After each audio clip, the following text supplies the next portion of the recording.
At 36 years of age, Clara Vance stood on the windswept platform of Oakhaven Station with nothing but a frayed cardboard valise, a heart hollowed out by grief, and the bitter knowledge that her late husband's treacherous business partner had stripped her of every acre, every brick, and every cent she had ever known. Silas Thorne had used forged ledgers and the cruel indifference of the local courts to evict her from the prosperous valley homestead she had spent 15 years building, leaving her with a meager $8 to her name, a single, crumpled banknote, and a handful of tarnished silver coins that represented the absolute sum of her worldly wealth. Desperate, cold, and facing a harsh Nebraska winter that was already breathing its icy breath across the prairie, she used that final $8 to purchase a rusted, derailed, and thoroughly abandoned wooden railroad car, sitting on a forgotten spur behind the livery stable, a transaction the town clerk recorded with a mocking sneer. Everyone in the valley called it a fool's bargain, a slow death sentence in a box of rotten pine and flaking iron, assuming she would freeze before the first thaw. They did not know that bolted beneath the splintered remains of the conductor's bench lay a heavy, rusted iron chest, sealed with a combination lock from a defunct locomotive line, containing a secret that would not only rewrite Clara's destiny, but shake the very foundations of the corrupt empire Silas Thorne had built upon the backs of the valley's homesteaders. Settle in, and let us tell you the story of Clara Vance. If you are listening to this story from a place that feels forgotten, or if you are carrying a burden the world refuses to see, we invite you to tell us your story in the comments below. Long before the shadow of Silas Thorne fell across her life, Clara had been a creature of the high meadows, born in the western foothills of the territory, where the air smelled of sharp pine and damp slate. Her father, Thomas Miller, had been a master cooper and a man who measured the world in the tight fit of a white oak stave and the precise tension of a hand-hammered iron hoop. From the time she was small enough to sit upon a pile of fragrant wood shavings, he taught her that the things the world discarded as flawed or weathered often possessed the straightest grain and the truest heart, if only a person had the patience to scrape away the rough outer bark. She learned to read the stories told by wood and iron, understanding how a subtle curve could withstand immense pressure and how a properly placed wedge could hold a massive structure against the fiercest gales. Her mother, a quiet woman with eyes the color of a winter sky, taught her a different kind of precision, the art of keeping a ledger not just with numbers, but with the quiet, unyielding truth of what was owed and what was given. They were people of simple habits and deep, unspoken loyalties, believing that a person's word was a physical architecture that could support a family through generations. Clara grew up with fingers that knew the rough bite of a draw knife and the smooth reassurance of a well-oiled whetstone,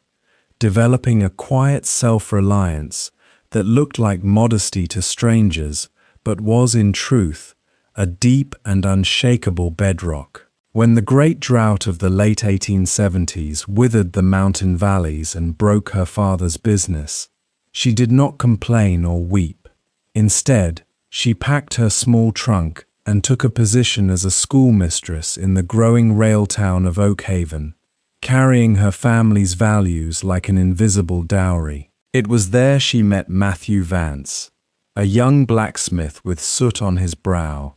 and a dream of building a valley farm where the soil was deep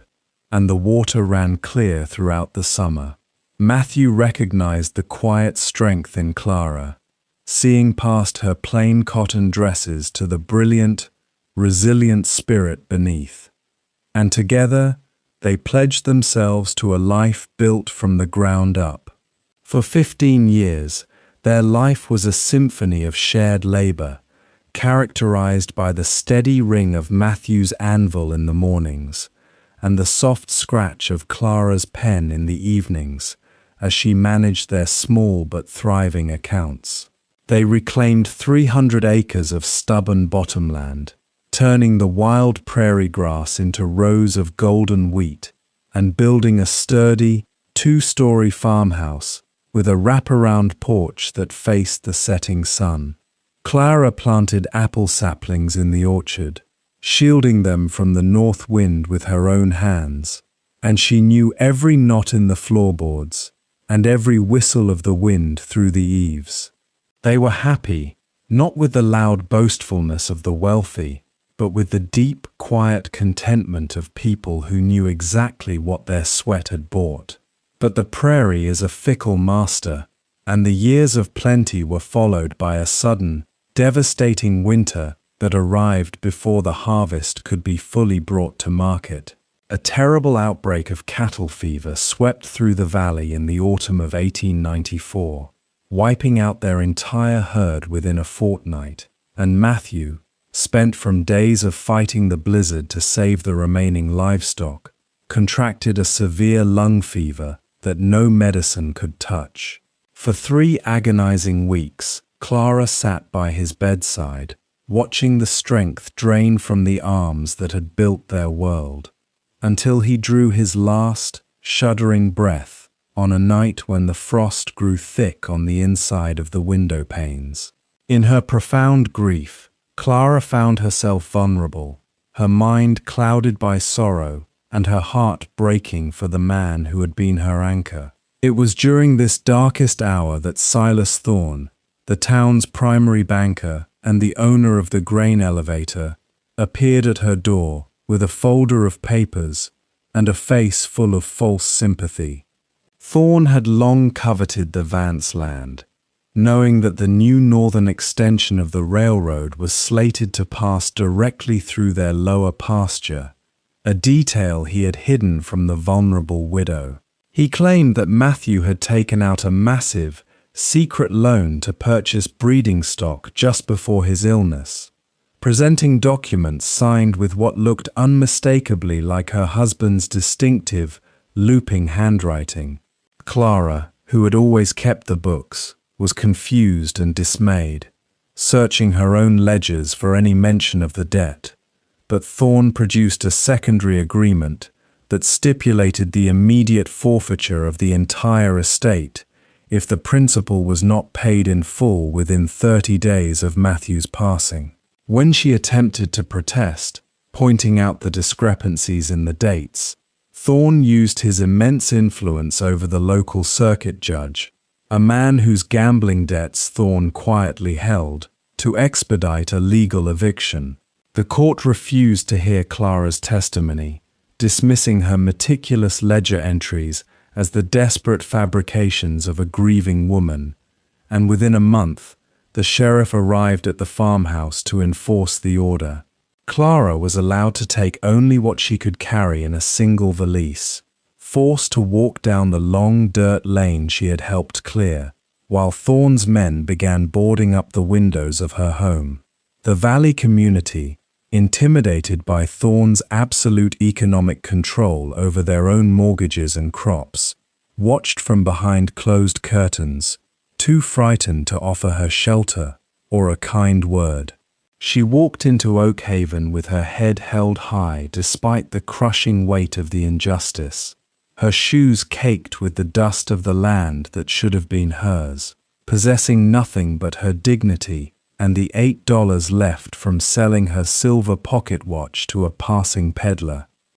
The town of Oak Haven in the late autumn was a bleak place, dominated by the towering, unpainted wooden monoliths of Thorne's grain elevators and the constant, soot-choked rumble of the locomotives passing through. Clara sat on the splintered benches of the station for 2 days, watching the world hurry past her, her mind working with the cold, methodical precision her father had taught her. She knew she could not leave the valley. To leave would be to surrender the truth and allow Matthew's memory to be permanently tarnished by Thorne's lies. When she overheard the yardmaster complaining about a derelict 30-foot wooden boxcar that had been derailed during a switching accident 3 years ago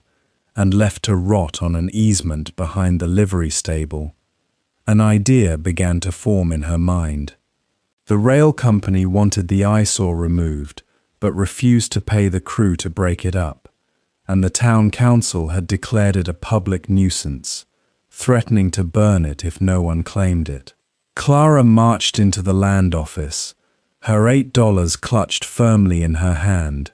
and demanded to purchase the title to the car and the tiny 10-foot strip of gravelly earth it rested upon. The clerk laughed aloud, calling over 2 deputies to witness the widow Vance buying a pile of splintered pine and rusted iron spikes for the exact price of a winter coat. Yet, the paperwork was stamped, the money accepted, and Clara became the sole owner of car number 412,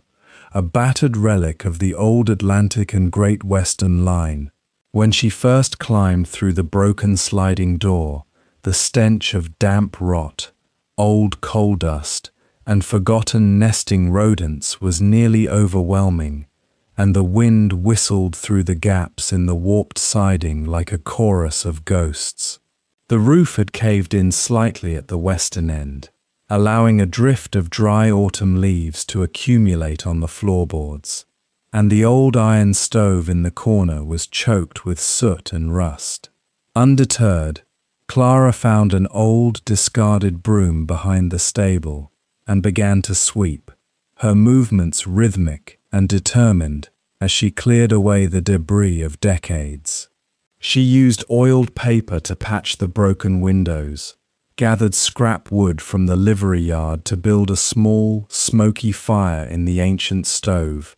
and spread her wool shawl over a pile of clean straw to create a makeshift bed. It was on her 3rd night in the car, while the wind howled outside and the iron stove glowed a dull, reassuring red, that she noticed a peculiar unevenness in the floorboards beneath the heavy conductor's bench at the front of the car. The bench itself was bolted down with massive, square-headed iron screws, but when she leaned her weight against it, the wood groaned with a hollow metallic echo that didn't match the rest of the floor. Using a rusted iron linchpin she had found near the tracks, she began to painstakingly scrape away the decades of grime,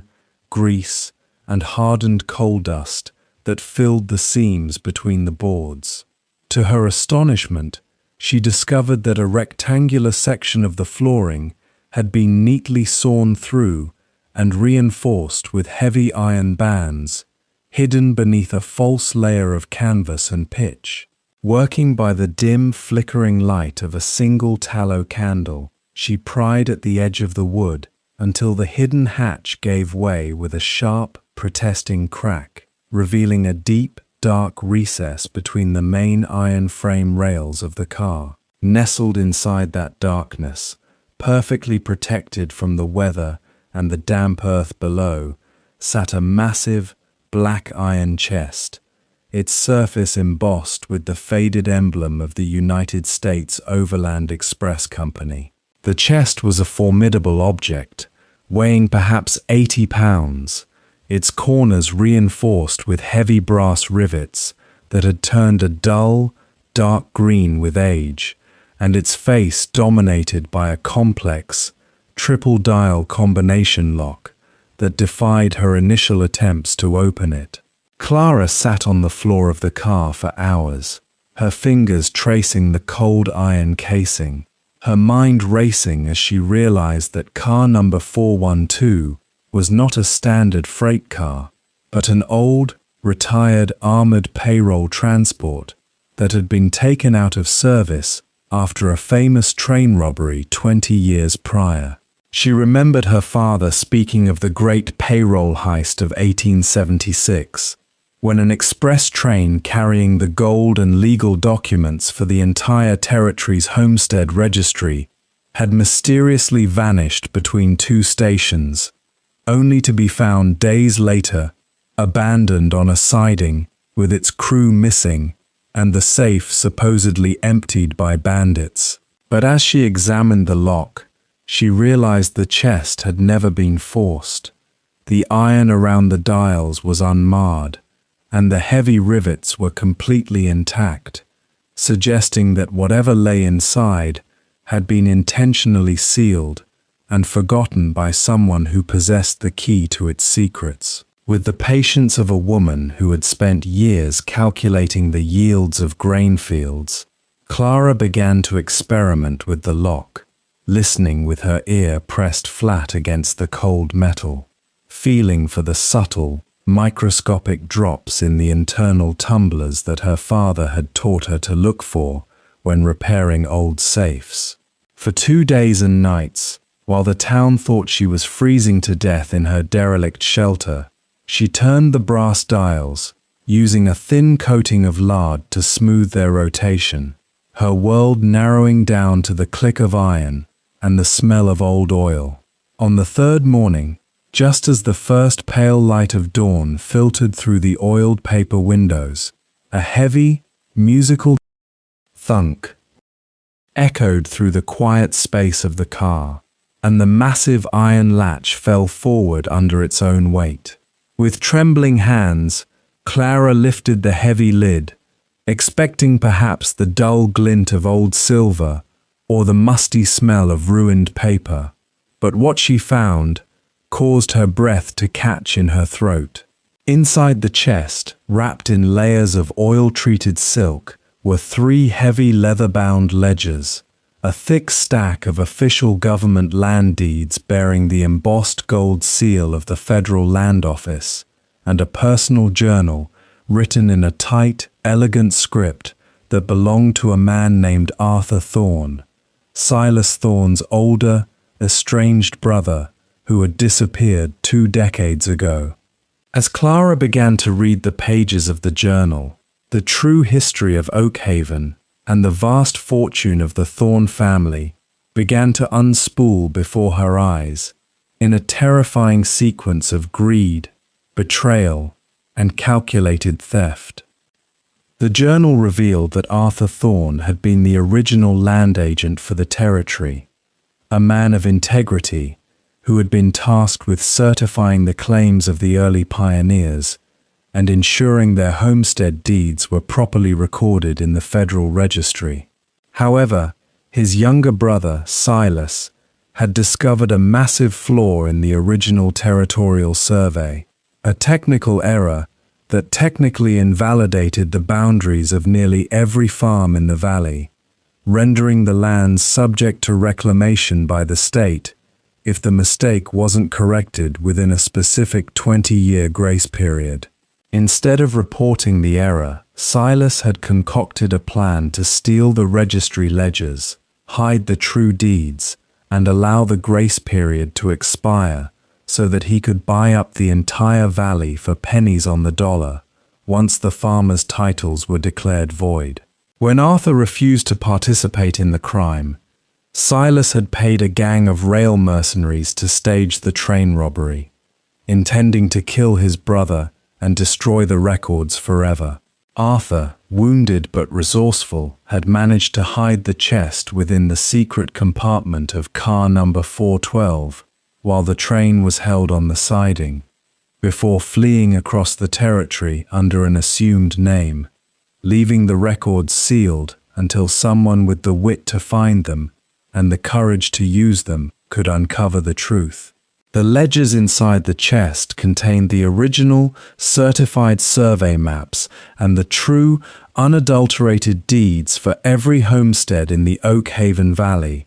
including the original land grant for the Vance farm, signed by the governor himself long before Silas Thorne had ever arrived with his forged papers. More importantly, the final pages of the journal contained a detailed, signed confession from the leader of the rail mercenaries,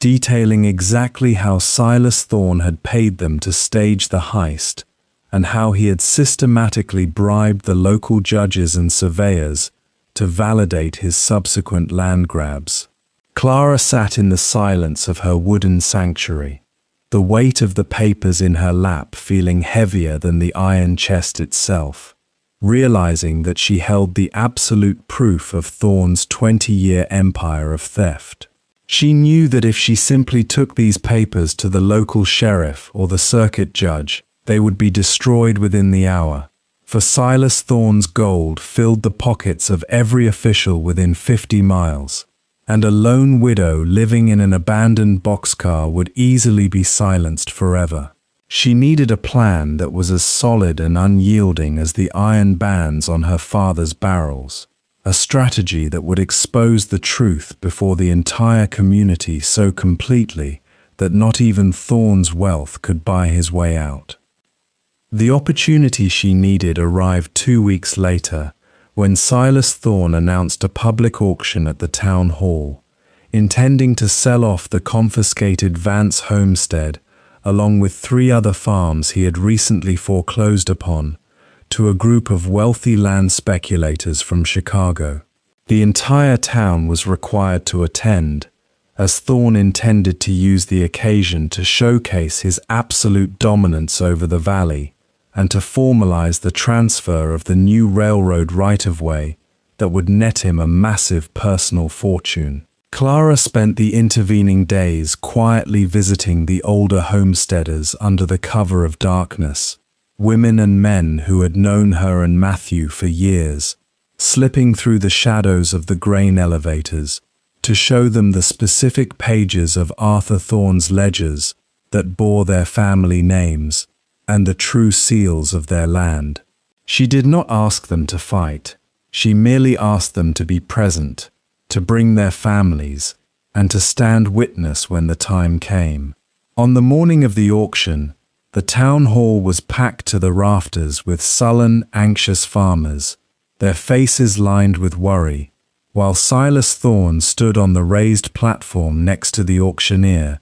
his wool coat trimmed with expensive fur and a gold watch chain looping across his round waistcoat. The auctioneer called for the first bid on the Vance property, describing it as a prime parcel of cleared bottomland with an established homestead, and Thorne immediately put forward a ridiculously low bid, expecting no one in the room would dare to oppose him. Before the auctioneer could bring down his gavel, the heavy oak doors at the back of the hall swung open with a loud, resounding thud, and Clara Vance stepped into the room, dressed in her plain, faded grey wool dress,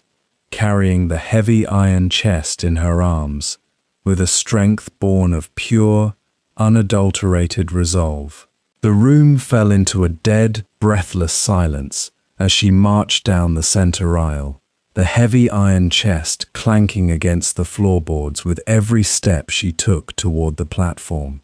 Thorne's face turned a mottled, furious red as he ordered the sheriff to remove her, calling her a crazed vagrant who had no right to be in a house of commerce. But Clara did not flinch. She hoisted the iron chest onto the front table, threw open the heavy lid, and lifted the gold-sealed federal deeds high above her head so that everyone in the room could see the official stamps. In a voice that was clear, steady, and carried the quiet authority of an ancient truth, Clara began to read aloud from Arthur Thorne's journal,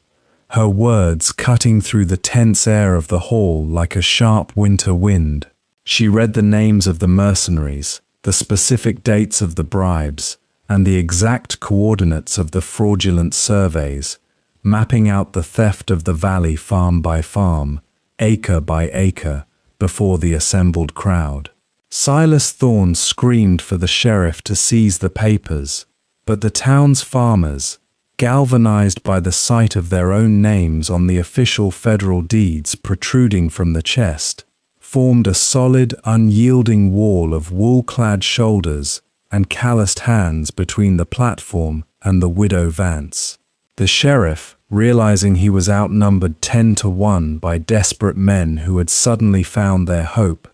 quietly stepped back and lowered his hands from his holster. Clara turned her eyes directly upon Silas Thorne, her gaze cold and unwavering, and read the final entry of the journal, the part that detailed the forged signature Thorne had used to evict her from her own home, proving that the debt he claimed Matthew owed was an absolute fabrication. The Chicago speculators, realizing they were standing in the middle of a massive federal fraud exposure, immediately gathered their papers and hurried out the side door, refusing to have any part in a criminal conspiracy that would surely draw the attention of the United States Marshals. Within hours, the public auction dissolved into a celebration of justice as the farmers realized that their titles were secure,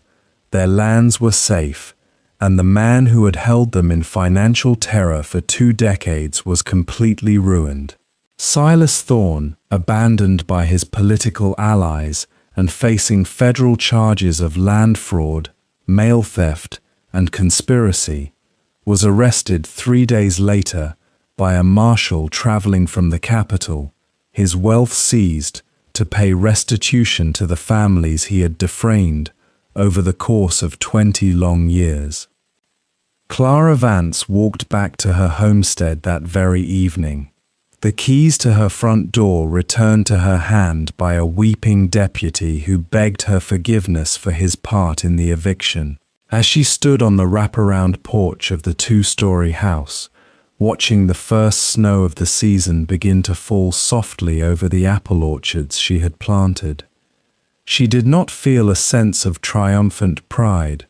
but rather a deep, quiet gratitude for the simple lessons of her youth. She had taken an $8 pile of discarded timber and rusted iron, and found within it the structural integrity to save an entire community from ruin, proving that the things the world considers worthless often hold the very foundation of our survival. The derelict railroad car remained on its gravel spur behind the livery stable, no longer an eyesore, but preserved by the town as a monument to the resilience of a woman who refused to be broken by the weight of injustice. Settle in, and let us remember always the story of Clara Vance, who taught a valley that truth cannot be buried so deeply that a righteous hand cannot uncover it. Thank you for listening to this story with us today. If it brought a sense of warmth or reminded you of the quiet strength that lives within us all, please consider sharing it with someone who might need to hear it. What is a time you found unexpected value or a hidden truth in something that others had completely written off as worthless? Until next time, stay close.